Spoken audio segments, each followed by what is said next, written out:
A ver, como dice la diapositiva, la coagulación sanguínea es probablemente, Dios, no sé qué demonios hacer, maldita sea, he dicho que el celular no hace, no se graba, hija, estoy retomando la tarea y tú sigues como una tarada ahí mirando tu celular leyendo. Yo no sé por qué demonios tienen que exaltarme ustedes, provocar que me porte posiblemente hasta mal, inadecuadamente, pero no puedo controlarme si ustedes faltan el respeto de esa manera.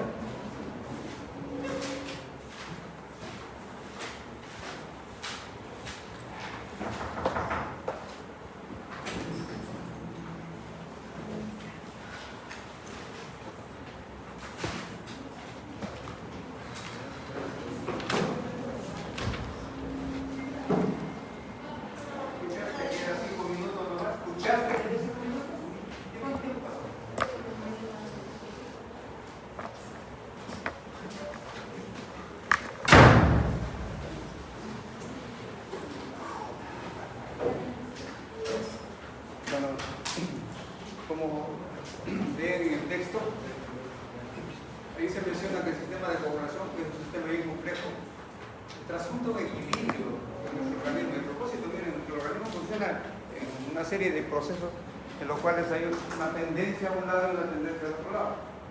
Y cuando alcanzamos el equilibrio de estas tendencias, es en verdad cuando estamos bien de salud. O sea, la salud es un equilibrio delicadísimo, que dependiendo de a qué lado se vaya la funcionalidad, podemos estar hablando de enfermedades en general. Y aquí en este sistema de coagulación es donde más se nota eso. ¿Por qué? Porque la circulación sanguínea significa el transporte del líquido fundamental de la vida. La vida prácticamente se transporta por la sangre. Y cuando esta se afecta, tenemos problemas serios de salud. Por eso es importante conocerla y ver qué tanto podemos manejar cuando esto se altera, manejarla tal vez farmacológicamente. Entonces hay un equilibrio entre los factores que promueven el sangrado y aquellos que lo inhiben. O sea, tenemos una tendencia permanente a que si hay alguna circunstancia que hace que el flujo sanguíneo o la sustancia sanguínea se ponga en contacto con un medio extraño, inmediatamente se desencadena en proceso de coagulación sanguínea, de manera espontánea.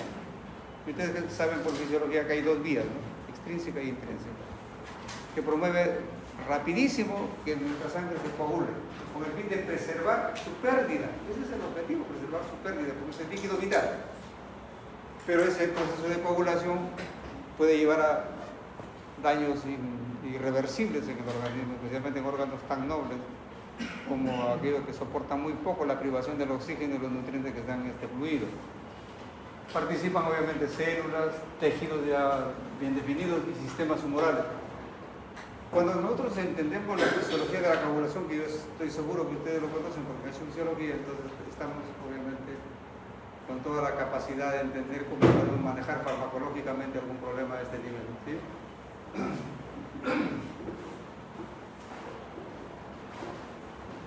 Cuando se lesiona un vaso sanguíneo, hay tres tipos de respuestas ahí.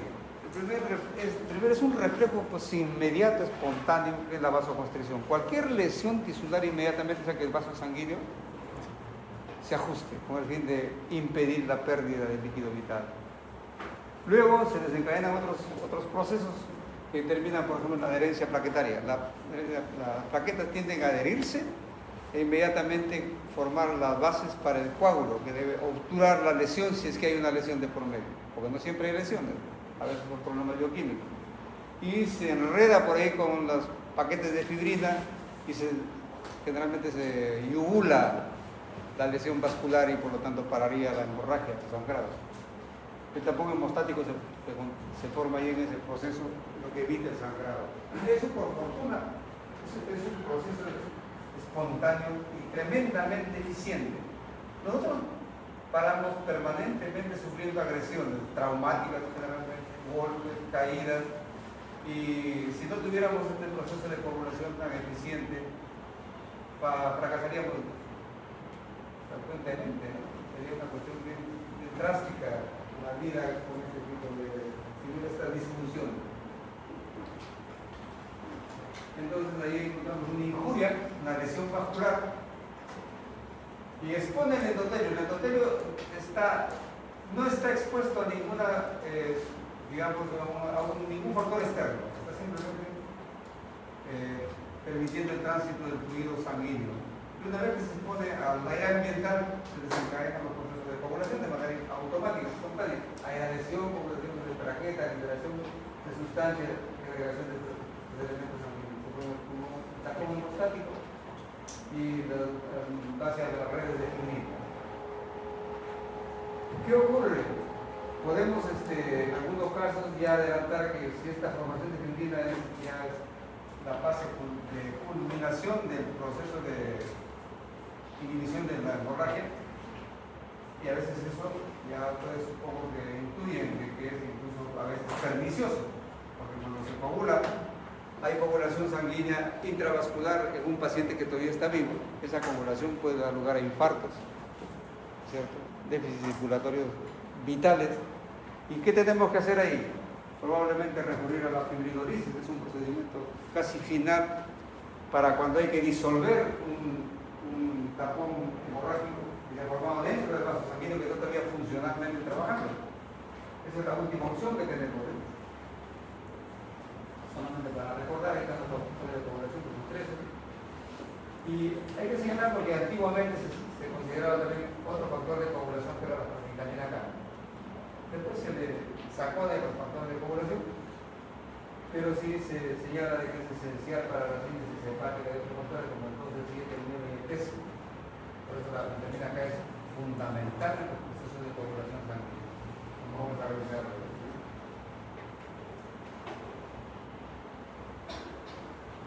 Entonces ahí hacemos mención a las dos vías que les señalaba anteriormente para que se desencadene la coagulación sanguínea, y fundamentalmente lo hacen activando el factor décimo, que es el protagonista de la coagulación sanguínea, que convierte la protrombina, como estamos señalando, en trombina, y esta es necesarísima para que el fibrinógeno se convierta en la red de fibrina, que es insoluble, y por lo tanto garantiza un coágulo estable. Ahí se quedan atrapadas las células sanguíneas para poner el coágulo que va a inhibir el proceso hemorrágico. Bueno, entonces sobre esas bases fisiológicas, veamos qué podemos usar desde el punto de vista terapéutico para que el caso ocurriera un proceso hemorrágico. Hay varias opciones. Si el sangrado es superficial y probablemente no es tan grave, podemos usar hemostáticos que se llaman locales absorbibles. Ahí, por ejemplo, contamos con la espuma de fibrina, la esponja de gelatina que tiene un nombre comercial que se llama YEFAM, y colágeno microfibrillares y selladores de fibrina. La ventaja y la propiedad excepcional de estos productos que no son antigénicos, o sea, no desencadenan la formación de anticuerpos ni ningún problema alérgico. A pesar de que, por ejemplo, la espuma de gelatina absorbible se obtrae de hueso de vacuno, colágeno de hueso de vacuno. Debería, por ser de origen de un animal extraño, provocar reacciones inmunológicas, pero por fortuna no ocurre. Así que se puede usar con confianza en cualquier superficie.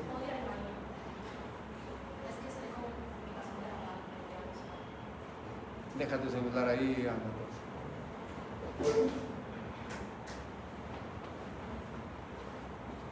Entonces, estas sustancias permiten que una superficie sangrante, porque imagínense, nosotros tenemos una herida en el dedo, podemos poner un torniquete o provocar una presión en la zona donde se lesionó y paramos el sangrado. Pero supongamos que es una superficie de piel amplia, ahí no podemos aplicar torniquetes, no hay otra forma de evitar el sangrado que colocándole uno de estos preparados. Eso emplea mucho en cirugía, ya para lesiones, digamos, de áreas como el tórax o los glúteos o los miembros inferiores que son grandes. Entonces se emplea la espuma de fibrina, la esponja de gelatina que se llama YEFAM, como les he dicho, el colágeno microfibrilar y selladores de fibrina. Eso ayuda muchísimo, actúa como un soporte mecánico, como vemos en indicación farmacológica, que es apoyo estructural, es un soporte mecánico. sobre esas superficies se hace todo el proceso de coagulación sanguínea. ¿Quieren pues? Obviamente se digiere enzimáticamente. Bueno, también actúa como superficie extraña. Toda superficie extraña que entra en contacto con la sangre induce su coagulación. Por eso que se aprovecha esta sustancia que es extraña, es una lámina, y ahí se establece la coagulación sanguínea y para el sangrado. A las 4 o 5 semanas se reabsorbe espontáneamente, no hay por qué retirarlo. Se reabsorbe. Y carece por fortuna de toxicidad. Es un producto bien noble este tipo de preparado, por aquí se usa bastante cirugía. El fibrinógeno humano, ya esto sí se obtiene como dice su nombre, es fibrinógeno humano, se obtiene el plasma humano por precipitación alcohólica. ¿Qué aporta ahí el factor 1, el fibrinógeno? Ahí, entonces, por lo tanto, su uso es en la afibrinogenemia adquirida, especialmente en el posparto. Miren ustedes, aquí quiero insistir en esto. Se dan cuenta que estamos señalando que el parto, el embarazo, resulta una condición en verdad especial para la mujer, ¿no? Hemos hablado del aborto, ¿cierto? Hemos hablado de la hemorragia posparto, ¿sí? Que son condiciones que inesperadamente pueden ocurrir en cualquier mujer que estuvo muy sana antes de embarazarse. La diabetes gestacional, la hipertensión inducida por embarazo. Vayan tomando conciencia, repito, que la condición del embarazo, siendo un proceso fisiológico, vital, extraordinario, siempre implica una serie de riesgos. También hay varios riesgos relacionados al embarazo, no porque la paciente tenga una patología de fondo, sino que inesperadamente le ocurre alguna de estas eventualidades. La fibrinogenemia adquirida, como decimos en el posparto, la congénita, que es una cuestión ya propia del individuo, es algo genético. Y tenemos también, aparte del fibrinógeno humano, los antiheparínicos, como el sulfato de protamina. Lo que pasa es que la heparina se usa muchísimo como antihemorrágico. Puede ocurrir un fenómeno ya inesperado o indeseable con la heparina. ¿Cuál es el antídoto? El sulfato de protamina. El sulfato de protamina se usa solamente cuando hay un problema hemorrágico por utilización de heparina. ¿Sí? Entonces, eso es para prevenir, repito, los eventos tóxicos de la heparina, que es un fármaco que se usa muchísimo en hematología. Bueno, ahí tenemos ahora los anticoagulantes. Lo anterior fueron los antihemorrágicos, estos son los anticoagulantes. Estos fármacos, como dice el texto, inhiben la fase plasmática de la coagulación. Y algunos de ellos, como los anticoagulantes orales, llamados así, o warfarínicos también se les llama, inhiben la síntesis hepática de factores de coagulación. Entonces, cuando se inhibe, estamos hablando de anticoagulantes orales, pero cuando inhiben a los ya formados, a los que ya están sintetizados, ahí utilizamos fármacos tipo heparina. Esos son los dos tipos de anticoagulantes que usamos en este tipo de problemas: anticoagulantes orales y heparina. La heparina, como dice el texto, se utiliza en procesos agudos y los anticoagulantes orales se usan para la prevención de recurrencias y manejo crónico. Entonces, una hemorragia aguda, ábrele por favor, se trata con heparina. ¿Sí? En cambio, cuando queremos prevenir esta o ya estamos haciendo un manejo que hemos controlado agudamente, usamos los famosos anticoagulantes orales. Hay un cuadro que ameritó el uso de heparinas de modo masivo y que salvó evidentemente muchas vidas. Tal vez uno de los fármacos que realmente sí fueron necesarísimos en esta pandemia que nos atacó en el COVID-19. ¿Sí? El COVID-19 resultó ser una enfermedad tremendamente grave, porque en verdad no ha habido ninguna enfermedad pandémica más grave, más severa, más mortal que el COVID-19. Superó notablemente a la gran pandemia que fue la gripe española en 1920, creo que en este siglo también. Y entonces se caracterizó por dos grandes problemas: un proceso inflamatorio brutal, universal. No hubo órgano, tejido que no sufrió de procesos inflamatorios por COVID-19. Algunos con más severidad que otros, pero no dejó de ocurrir ningún proceso inflamatorio que no haya afectado a ningún órgano de nuestra humanidad. Y el otro problema era la tremenda tendencia a las hemorragias. Esos dos procesos eran los que mataban a las personas, la inflamación severísima y las hemorragias. Por eso que ahí dos fármacos tuvieron un protagonismo extraordinario. Para la inflamación aguda, ¿qué se usaba? Corticoides. Corticoides potentes como la dexametasona, por ejemplo, la prenametilprednisolona, etc. Y para el problema hemorrágico, la heparina, particularmente la enoxaparina, que es más simple de manejar, y fueron los únicos fármacos que realmente salvaron vidas en COVID. Después el resto de tonterías que se usó por ahí, como muchas hasta propuestas folclóricas, como el uso, por ejemplo, de hierbita, del famoso ¿cómo se llama este producto tan curioso que por ahí se usó muchísimo? Que la gente tomaba. La ivermectina también fue un fármaco que se promocionó como que era útil, pero no sirvió para nada. Antivirales a granel no sirvieron para nada. Este famoso antibiótico que por ahí, como se conoce que este antibiótico tenía ciertas propiedades antiinflamatorias y que a la vez era útil para infecciones respiratorias que complicaban a las infecciones de COVID. Es un antibiótico muy conocido que se usó muchísimo, la citromicina, por ejemplo.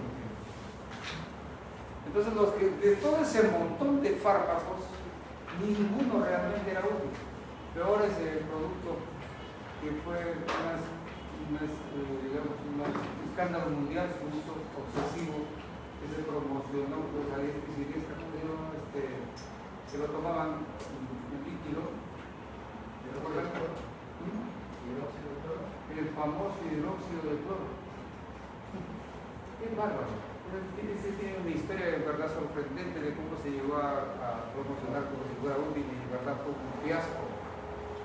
Pero bueno, los únicos fármacos que realmente cumplieron con salvavidas en COVID-19 fueron la heparina y corticoides potentes como la dexametasona. Bien.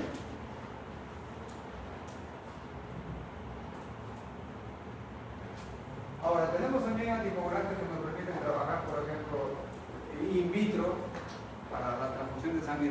Imagínense cómo sería antes de que se conozca este tipo de preparado, cuando se tenía que transfundir sangre.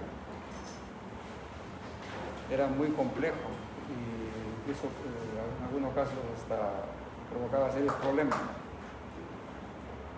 No se conocían muy bien los fenómenos inmunológicos, entonces se pensaba que podíamos recibir sangre directa de otra persona o incluso de animales. Hubo intentos en los cuales se transfundía sangre, por ejemplo, de ganado, ¿cómo se llama? Las vacas, vacuno. Imagínense, incluso de caballos. Pero fracasaban por el problema inmunológico. De cerdo también se intentó en algunos casos.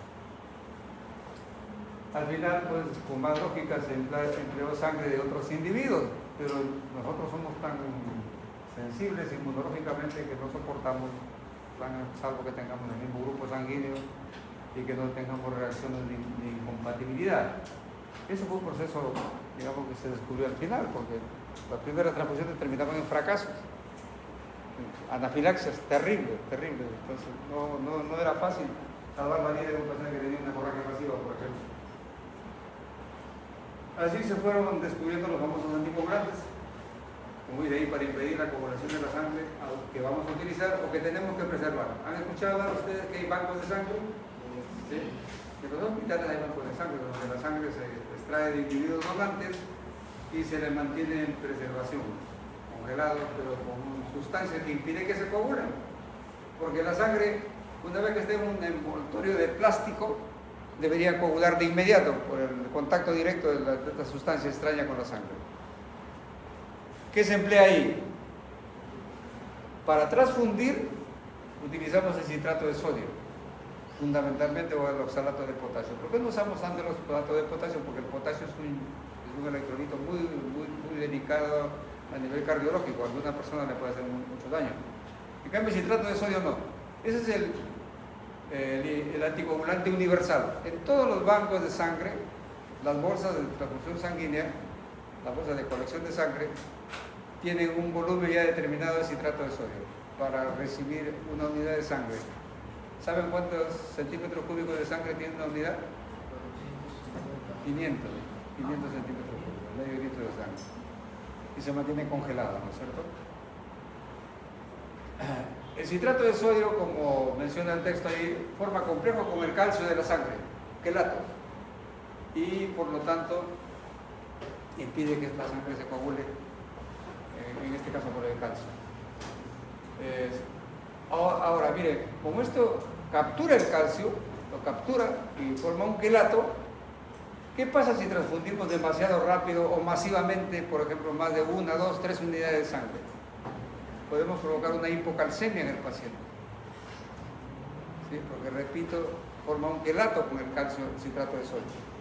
Y eso es gravísimo. Así que hay que tener mucho cuidado. Tampoco hay que transfundir a veces uno por la urgencia. Tiene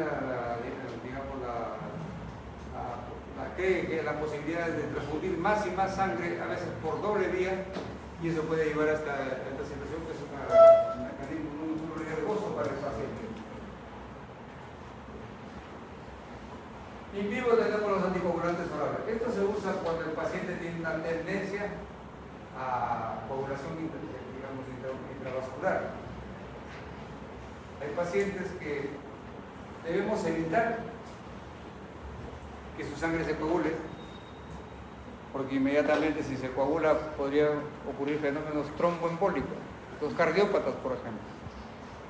Hemos hablado ya, creo, en algunas ocasiones de que la aspirina lo usamos muchísimo para evitar que se formen trombos sanguíneos, pero esa es prevención a largo plazo. Pero los cuadros que son más drásticos, ahí tienen que usarse anticoagulantes orales. El paciente tiene que estar siempre tomando anticoagulantes orales para que cualquier, por ejemplo, prótesis que tenga, una válvula que le hayan implantado a un paciente. Dense cuenta que una válvula es un cuerpo extraño.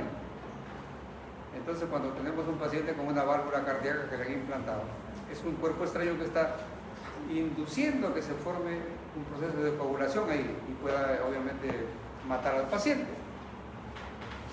Entonces, para que eso no ocurra, se dan anticoagulantes orales, como la warfarina. Los pacientes que tienen prótesis, particularmente cardíacas, toda su vida deben estar recibiendo anticoagulantes orales. El paciente está anticoagulado y por lo tanto su riesgo de sufrir hemorragias es masivo, porque está anticoagulado, rapidísimo, tendría hemorragias imparables. Bueno, estos fármacos actúan como antagonizando la vitamina K. Entonces, por ejemplo, ¿qué se les ocurre que podría interferir con la acción de los anticoagulantes orales, sabiendo su mecanismo de acción?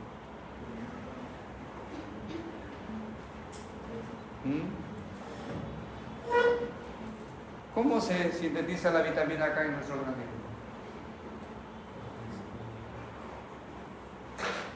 ¿No se acuerdan de fisiología? ¿Cómo sintetizamos vitamina K? Obviamente recibimos por alimentación, verduras particularmente, algunas frutas, pero en nuestro organismo se sintetiza vitamina K. ¿Y qué elemento funcional participa en la síntesis de vitamina K? Calcio. La flora intestinal, conocido. No se olviden de eso, la flora intestinal es fundamental para que sinteticemos vitamina K. Podemos recibir vitamina K como alimentos, claro que sí, pero es fundamental la síntesis endógena de vitamina K y en eso juega un rol fundamental la flora intestinal. Ahora, conociendo eso, ¿qué fármacos interferirían en esta síntesis de vitamina K? Exacto, joven. Antibióticos que barren la flora intestinal, generalmente los antibióticos de amplio espectro. Miren cómo deben darse cuenta ustedes que es interesante todo esto que vamos descubriendo, sin que leamos siquiera, sin que tengamos una información que podría haber esta posibilidad de interacción, porque sabemos que los fármacos que son de amplio espectro barren no solamente con el germen que queremos eliminar, que está causando una infección, sino barren con la flora intestinal, que es susceptible a la actividad de estos antibióticos. Y al barrerse la flora intestinal, afectamos notablemente la síntesis de vitamina K y por lo tanto se induciría fenómenos hemorrágicos. Y eso ocurre, por ejemplo, con la cefalosporina de tercera generación. Muy bien, entonces, esa es una interacción y lo podemos deducir que por este razonamiento que hemos hecho. Este tipo de fármacos, los anticoagulantes orales, tienen un tiempo de acción de 1 a 3 días para que empiece su actividad. Por eso es que no se puede usar en situaciones, digamos, urgentes. No se puede usar. A propósito de un seminario donde se trata de este asunto de los anticoagulantes orales, donde hay una interacción, ya lo van supongo que todavía no lo han hecho, o ya lo han hecho. Hay un seminario referido a esto de los anticoagulantes orales. Describen un cuadro clínico, ya lo van a ver por ahí, ¿ya? Entonces, ahí hay una pregunta donde le pone si es que qué alternativa farmacológica sería para estos cuadros en los primeros días de enfermedad. ¿Serán los anticoagulantes orales?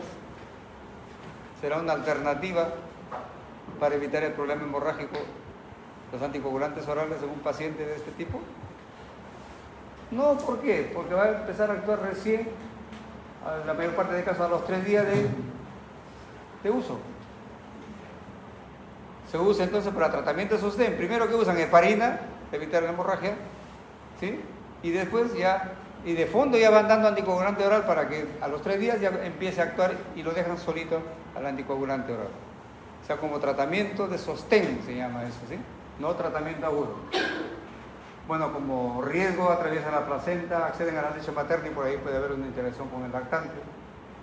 Y bueno, se controlan laboratorialmente con el tiempo de protrombina. Un análisis especial para eso. Ahí están los factores de variación. ¿Cómo se potencia la acción de los anticoagulantes orales? Por déficit de vitamina K, enfermedad hepática, el alcoholismo crónico, estado de hipermetabólico, como la fiebre de la hipertiroidismo. Fíjense ustedes que entonces hay el déficit de vitamina K, que es por factores nutricionales, puede impactar también con los procesos hemorrágicos de un paciente.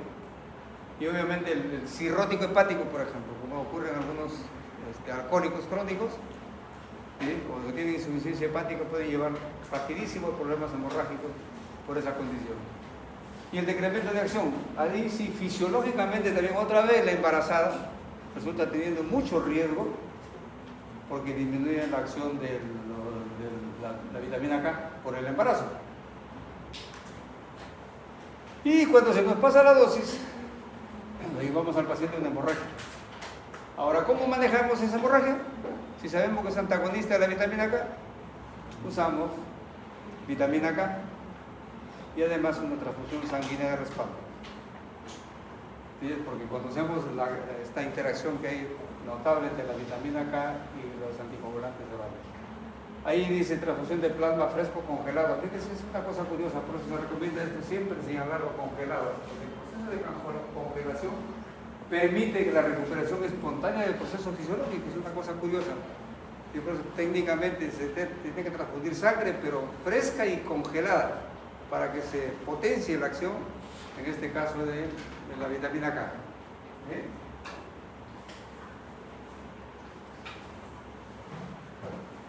Y un anticoagulante que funciona tanto in vivo como in vitro es la heparina. Miren cómo se prepara. A partir de mucopolisacáridos que se preparan en mastocitos de pulmones e intestino animal. Ahí se emplean las vísceras animales, pulmones y el intestino para sintetizar heparina. Su acción es indirecta mediante cofactor de regulación antitrombina 3 y neutraliza los factores 12, 9, 11, 10, 2, 13 y calicreína. Es una acción compleja, pero la heparina es el coagulante más potente que existe. no es el suelo de por vía oral, no pasa la barrera placentaria, hay mucha seguridad, se puede usar en el embarazo sin ningún riesgo, ni en la leche materna. Y necesita la actividad de la heparinasa hepática para inactivarse. Se puede usar en laboratorio, claro, es in vitro, para mantener una muestra de sangre, por ejemplo, líquida, no coagulada, usamos heparina. Pero, ¿qué generalmente usamos en un laboratorio? Heparina, pues, pero también utilizamos el anticoagulante de tipo oral, se pueden usar ahí. In vivo se usa por vía endovenosa o subcutánea profunda. ¿Por qué no podríamos usar la vía intramuscular? Porque como es un potente anticoagulante, puede provocar hemorragias masivas ahí. Si se colocan heparina, por ejemplo, vía intramuscular, inmediatamente se produce una hemorragia en ese sitio y se forma un hematoma notable. Una cosa curiosa de la heparina es que puede producir alergias e incluso extraordinariamente se puede fracturar el hueso adyacente a donde han aplicado la heparina. Hay fracturas espontáneas. También alopecia, caída de cabello, osteoporosis, hemorragias y trombocitopenia. Son efectos en verdad bastante riesgosos que se tienen que manejar adecuadamente, especialmente con la clasificación que se emplea. La dosis tiene que manejarse muy estrictamente. Hay dos tipos de heparinas. La heparina no fraccionada, la clásica, la llamada HNF, y la famosa heparina de bajo peso molecular llamada enoxaparina. La enoxaparina fue la heparina que se usó masivamente en los casos de de COVID-19. El uso de la heparina no fraccionada o clásica es complejo y se tiene que administrar solamente por vía endovenosa y a nivel hospitalario. Eso es algo que se monitoriza. En cambio, la heparina de bajo peso molecular, su uso es mucho más fácil, la vida media es más larga, no necesita mucha dosificación al día y no exige monitoreo. Esa es la más fácil de manejar e incluso la menos riesgosa. Y esa es la que se usó de manera masiva en la pandemia de COVID-19. Por último, tenemos antitrombóticos. Miren, hay varias estrategias para evitar los problemas de coagulación sanguínea. Los antitrombóticos suprimen la función plaquetaria, especialmente la adhesión. Ahí tenemos ya el famoso ácido acetilsalicílico, que es un fármaco en verdad muy activo para impedir la agregación plaquetaria. Actúa inhibiendo la ciclooxigenasa 1, por ejemplo la aspirina en concreto, ¿no? De todos los AINES, en verdad el único que tiene un rol destacadísimo en esta función es el ácido acetilsalicílico. Los demás AINES tienen un rol pero poco predecible, más complejo, no es tan eficaz, y la aspirina, como hemos señalado, lo hace con una dosis bajísima. ¿Se acuerdan de esto? El famoso efecto fármaco dependiente de dosis. El efecto farmacológico dependiente de dosis, ¿sí? ¿Se acuerdan? ¿Sí? Ahí es donde destaca la heparina. Pero también hay otros preparados como el dipiridambol y el clopidogrel. Ahí está su mecanismo de acción. Estos preparados son de uso en verdad bastante especializado por los hematólogos, porque tienen que irse manejando en base a respuestas de laboratorio. ¿Sí? Se controlan de acuerdo al tiempo de coagulación y sangría, por ejemplo. Es complejo, en verdad, de uso especializado, no del dominio común de los médicos. Pero el ácido acetilsalicílico sí es de uso universal y en verdad es tremendamente útil en los cardiópatas, como los que han sufrido por caso de un infarto de miocardio o de una hemorragia cerebral. Se quedan con la necesidad de estar usando ácido acetilsalicílico por el resto de la vida, en esa dosis pequeñísima, oportuna. Y a propósito, en esa dosis pequeña de 81 a 100 miligramos de ácido acetilsalicílico en estos pacientes, la aspirina no tiene efectos deleterios gastrointestinales como AINE. Y les aclaro esto, fíjense, porque me llamó la atención alguna vez un cardiólogo, amigo mío, que me atendió en verdad, porque yo tuve un colapso cerebrovascular ya hace aproximadamente 2 años.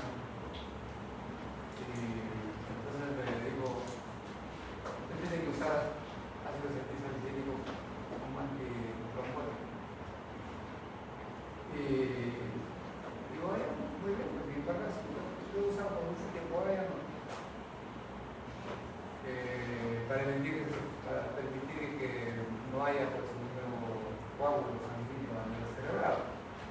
Otros lo usan para quitar los coágulos a nivel cardiológico. Pero me sorprendió cuando le pregunto y le digo, ¿en qué momento sería más conveniente que lo tomen? ¿Por qué? Porque hay también una acción especial de los fármacos de acuerdo con los políticos circadianos. Por ejemplo, si ustedes usan el omeprazol, que es muy útil para inhibir la secreción gástrica, ya lo hemos comenzado con esta clase deportiva, idealmente debe usarse en la mañana. No solamente con un tiempo previo a la ingesta de alimentos, porque también es como 20 minutos antes de la ingesta de cualquier alimento, no porque en la mañana, ahora atiendan, no porque en la mañana funcionalmente la bomba de protones es mucho más susceptible de afectarse por el fármaco. O sea, hay en algunos casos que conocer que no solamente, por ejemplo, se debe administrar el fármaco por vida media cada 24 horas, sino en qué momento es el más apropiado. Igual ocurre con los corticoides, por ejemplo. Los corticoides idealmente, solo en situaciones extremas deben administrarse en la noche. ¿Por qué? Eso lo hemos comentado en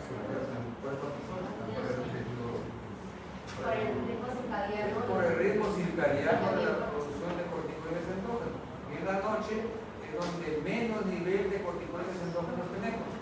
Y si damos corticoides exógenos, le damos un mensaje al organismo, ¿sabes qué? Ya está recibiendo lo suficiente, así que no produzca inmediatamente un colapso de la producción de corticoides endógenos, que puede ser fatal. Y en este caso, le preguntaba si él como cardiólogo conocía alguna recomendación más apropiada en el horario de ingesta. Y me dijo, doctor, me dijo, sí, pues, me dice, claro, tendría que tomarlo siempre después del almuerzo, de la principal comida, para que no le dañe el estómago. Con esa dosis, de ninguna manera produce daño gastrointestinal como ocurre como hay cuando le damos 500 miligramos cada 4 o 6 horas. Son cositas que hay que resaltarlo, ¿sí? Incluso dependiendo de la dosis también, no es que produzca un efecto diferente, sino que no produce el daño que normalmente produciría como de irritación gástrica, es típica de la aspirina, cuando se toma en otro momento. Y él con esa dosis confundió también pensando que debía hacerse la misma recomendación, y no se aplica porque la dosis es pequeñísima. Bueno, el dipiridamol, tiene su propio mecanismo de acción, igual que los pilogrés, que son de uso especialidad en verdad, y que ya en hematología se maneja con mucho detalle. La última opción, ¿qué hacemos? ¿Se acuerdan que comentábamos en la clase pasada que cuando un paciente está con un infarto, a diferencia de la isquemia, recuerden que va a la isquemia, la angina de pecho, que es el ajuste del calibre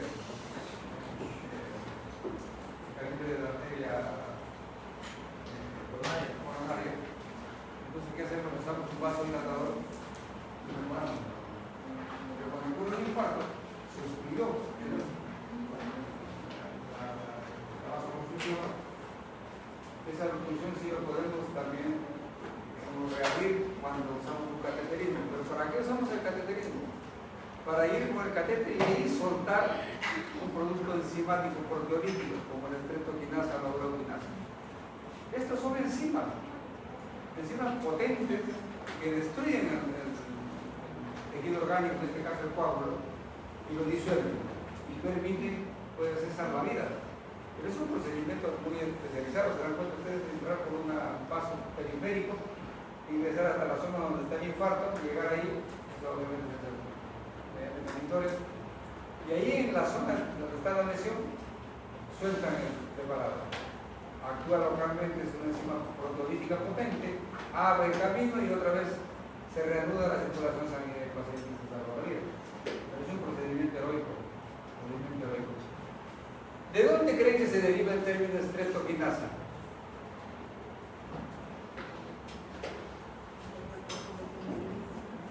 ¿No le dice nada? ¿Qué dice por ahí? A ver. No se les ocurre nada, no es un microbioma.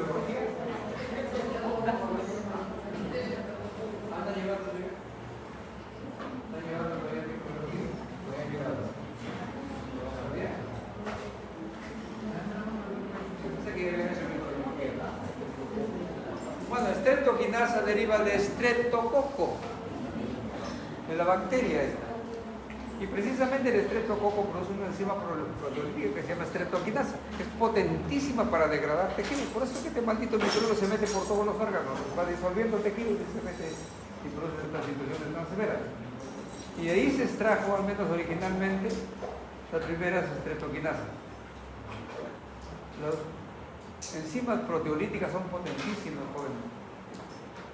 Y hay enzimas que no necesariamente son la streptokinasa, que disuelven tejidos y dan efectos extraordinarios. Les voy a contar una anécdota. En IMPARE, yo trabajo en salud sexual y reproductiva, todos los métodos anticonceptivos, los procedimientos que tienen que ver con la salud sexual y reproductiva lo hacemos ahí. Y bueno, hace tiempo me especialicé haciendo vasectomías,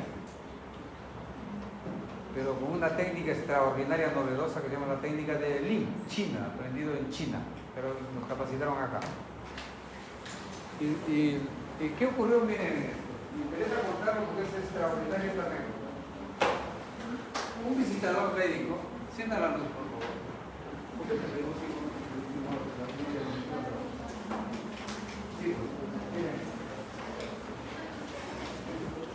llega a visitarme ahí en IMPARE, es un visitador, y me dice, rapidísimo terminamos con esto, y como hacen amistad con nosotros, me dice, el doctor me dice, ¿aquí usted hace la vasectomía? Le digo, claro. Y llegó con su maletín, es lo que llamo, tremendo maletín con muestras médicas. Me dice, ¿qué tal es el procedimiento? Digo, es extraordinario. En verdad, extraordinariamente eficaz, altísimo, 99.95% de eficacia.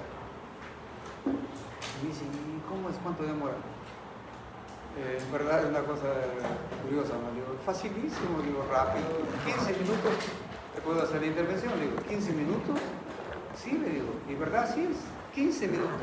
Con anestesia local, no se interna, no se hace análisis de laboratorio para preparar nada. En la camilla nomás, con anestesia local. Y si me lo puede hacer. ¿Estás preparado? ¿Ya has conversado con tu esposa? Sí, me dice el doctor, claro que sí. Ya pues le digo, le hicimos pasar ahí la salita donde hacíamos el procedimiento. Y bien, bueno, ¿en qué consiste este procedimiento? Rapidísimo les cuento. El conducto deferente está por acá. Es el que lleva los espermatozoides del testículo, obviamente, a la uretra, ¿no es cierto?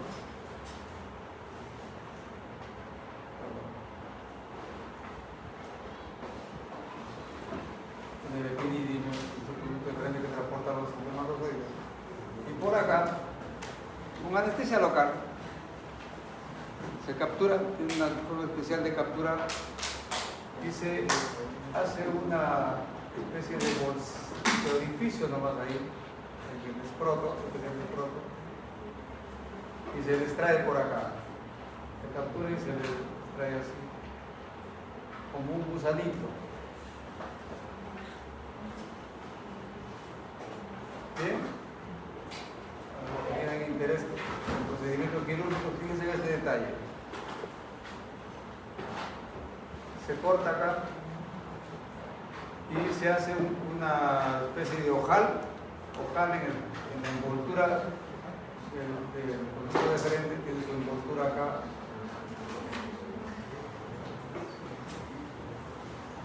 Y no es como la vasectomía común, que se hace el corte y se suelta y se deja ahí.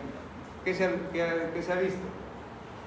Nuestra biología es tan compleja que increíblemente cuando se ponen en contacto se vuelve a establecer la comunicación, por eso fracasan algunas vasectomías. Entonces esta técnica, que es china, hace lo siguiente. Lo tenemos aquí, tenemos un extremo, está ligado y a la vez está cortado, y el otro extremo, que también está ligado por acá, también está cortado. Tratamos de evitar que se junten, como anulándolo, en este caso sería aquí, y haciendo lo que quede con el extremo hacia abajo, ligado acá, Y listo, así lo ligamos, para que no se junten los extremos acá. Y eso obviamente nos daba toda la seguridad que nunca iba a fallar el método. Pero ¿qué ocurrió en este caso? Este es un caso que se tomó fotos para enviar a un Congreso Mundial de Planificación Familiar. Y el visitador se fue, después de los 20 minutos se fue caminando, entra caminando y se van caminando con su vasectomía hecha. Más o menos a los 2 meses, 3 meses, escucho un lío afuera en el ambiente de Impal. Alguien que gritaba con voz, obviamente, de conflicto, ¿no? Pero no era con nosotros, sino entre una pareja. Y el varón le decía, pasa, te he dicho. Diablo. Yo le digo, ¿qué pasa? Y me dice, ¿se acuerdan del visitador que vino acá para que usted haga la vasectomía? Acá lo dijo mi amigo. Y se acuerda, está feroz contra su esposa, porque está embarazada. Uy, Dios, se me vino todo el mundo abajo. Digo, uy, ¿qué diablos he hecho acá? Entonces, no es que yo la había embarazado, por eso no se vayan a confundir. Entonces, ¿qué pasó, Rodriguita? ¿Te incomoda algo? ¿No? A ti te pregunto. Porque si estás aburrida, puedes irte, no te preocupes. A tus amigos creo que les interesa y pueden continuar. ¿Estamos? Por favor. Entonces, miren. Entonces salgo y le digo, ¿qué pasó? No, porque ¿se acuerda que usted me hizo la vasectomía? Pues yo le conozco esta institución, yo sé que ustedes trabajan seriamente. A mí no me lo van a hacer, pues. Usted sabe, yo soy visitador médico. Estoy en mi casa un día, 2 días, y después tengo que estar viajando. Voy a Jaén, Bagua, Chota, paro más en la calle que en mi casa. Entonces, dudaba de su esposa. A mí no me da, señor. Digo, pero oye, por favor, ¿estás tomando decisiones apresuradas? Digo, ¿por qué tiene que pensar que necesariamente ha habido una infidelidad? No, doctor, yo soy hombre y sé cómo es la cosa. Yo te hiciste el espermatograma que te recomendé que te hagas, porque es un espermatograma, se recomienda después de 20 eyaculaciones, que pueden ser por masturbación o con la pareja con condón. Y después de 20 eyaculaciones tiene que hacer un espermatograma para ver que debe estar 0 de espermatozoides. Porque escúchenme, jóvenes, por si acaso, el varón tiene espermatozoides incluso en la uretra, en la glándula de Cooper, que están en la base de la uretra, en la próstata. Y lo que hemos hecho es interrumpir solamente el conducto deferente que viene de los testículos, pero la próstata está arriba, la glándula de Cooper, por ahí pueden haber espermatozoides en alta cantidad. Ya no pasan espermatozoides por acá, bloqueados hasta aquí, pero de arriba todavía están algunos ahí sobreviviendo. Entonces, para eliminar eso, se pide que tengan 20 eyaculaciones previas antes de estar con la pareja o masturbaciones, y ahí se garantiza de que ya no haya ningún espermatozoide en el semen que va a estar en la parte alta. Y cuando digo, no me dice, por eso ahorita digo que te hagan un espermatozoide, él lo llevaba para confirmar con el examen de embarazo y salió positivo. Entonces, digo, que te hagan un espermatograma. Yo lo pago. No, doctor, no se preocupe. Y tenía millones de espermatozoides. Miércoles, me derrumbé, en verdad, porque ustedes deben saber que cuando nosotros hacemos un procedimiento y fallamos, nos sentimos en verdad afectados. Me sentí mal. Digo, hermano, mira, ¿qué tenemos que hacer acá? Y justo estaba un urólogo que me había capacitado, que había venido a Lima, mi padre en Lima, entonces me dice, estaba ahí, digo, oiga, maestro, digo, hay un fracaso de la vasectomía. Me dice, eso es común, ya cuando tenía experiencia en Lima, pues bastante. Eso es común, hombre, siempre ocurre. No, digo, maestro, pues, y ya la reventé, ya la jodí yo, pues le digo, no, me dijo, vamos a ver primero. Entonces, miren, a esto iba. ¿Qué había ocurrido? Aquí estaba la ligadura, como les estaba contando. Estaba bien intacto, el procedimiento estaba bien hecho. Pero, ¿qué pasa? Que como por aquí los espermatozoides seguían formándose, ¿no es cierto? Seguían formándose de los testículos, llegaban acá, encontraban la ligadura y se formaba lo que llamamos el granuloma espermático. Aquí se acumulaban los espermatozoides y se lisaban, pues, porque tenían que morir los espermatozoides, no tenían la salida acá. Esa lisis significaba que en la cabeza del espermatozoide tenemos enzimas proteolíticas. Amiguita, te doy libre para que te vayas. Esto es buenísimo, discúlpame. Retira. No, pero no quisiera que te sigas estresando y aburriendo por el cuento que te estoy dando. ¿Cómo retírate?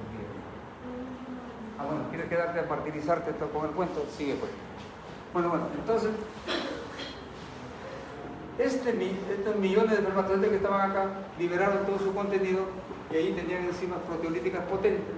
Fíjense ustedes, se puso en contacto con la superficie del otro extremo y hizo un canal acá, horador, y pasaban los espermatozoides otra vez para arriba.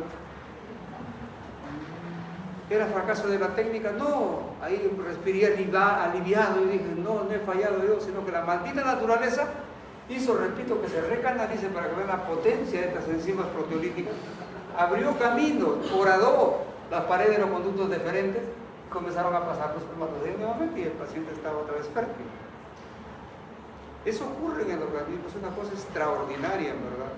Eso explica las fallas a veces en los métodos anticonceptivos, no porque la técnica estaba mal hecha, sino porque la naturaleza es en sí compleja. Y lo mismo ocurre en la ligadura de las mujeres. Por eso las ligaduras ahora no solamente las seccionan, sino que dejan un espacio grande entre los dos extremos para que no se vuelvan a juntar. Esa es la experiencia que quería contarle, jovencito, respecto a la enzima